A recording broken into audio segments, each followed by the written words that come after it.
मानता हूं gun culture अच्छी बात नहीं है और समाज के लिए ये ठीक नहीं कि बैन करवा दिया, कोई दिक्कत नहीं। अगर सरकार कुछ ऐसा चाह रही है कि ऐसे गाने नहीं बनने चाहिए तो मैं सरकार के साथ हूं। मासूम शर्मा के गाने क्यों हुए बैन? मासूम शर्मा के गाने अचानक क्यों बैन हो गए? किस ताकत ने उनके गानों पर रोक लगाने के लिए दबाव डाला? क्या हरियाणा के मशहूर सिंगर मासूम शर्मा अपने दमदार देसी गानों और ठेठ हरियाणवी अंदाज के लिए जाने जाते हैं? उनकी आवाज में वो अलग खनक है जो सीधे लोगों के दिलों तक पहुंचती है।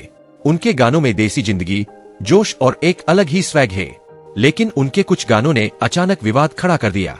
साल 2024 के अंत तक उनके कुछ गानों के बोल और थीम पर आपत्ति जताई जाने लगी।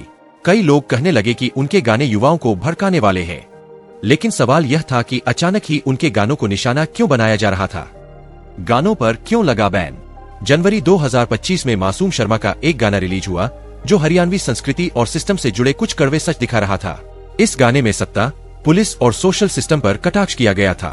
गाना रिलीज होते ही सोशल मीडिया पर वायरल हो गया, लेकिन कुछ बड़े राजनीतिक और प्रशासनिक लोगों को यह पसंद नहीं आया। फिर अचानक उनके गाने को स्ट्रीमिंग प्लेटफॉर्म से हटाना शुरू कर दिया गया। यूट्यूब पर उनके कई पुराने गानों को भी हटा दिया गया या डिमोनेटाइज कर दिया गया। कुछ जगहों पर उनके लाइव शो भी रद्द कर दिए गए। कई जगहों पर पुलिस प्रशासन ने उनके गानों पर सोशल हार्म फैलाने का आरोप लगाया। लेकिन असली सवाल यह था कि यह सब हो क्यों रहा था? साजिश या संयोग? जैसे ही उनके गानों पर बैन लगने की खबर फैली, हरियाणा और पंजाब के संगीत प्रेमियों में हलचल मच गई। फैंस कहने लगे कि यह सिर्फ एक साजिश है ताकि देसी कलाकारों की आवाज दबाई जा सके। कुछ सूत्रों के मुताबिक कुछ बड़े रिकॉर्ड लेबल और म्यूजिक कंपनियां नहीं चाहती थीं कि इंडिपेंडेंट कलाकार इतनी तेजी से आगे बढ़े।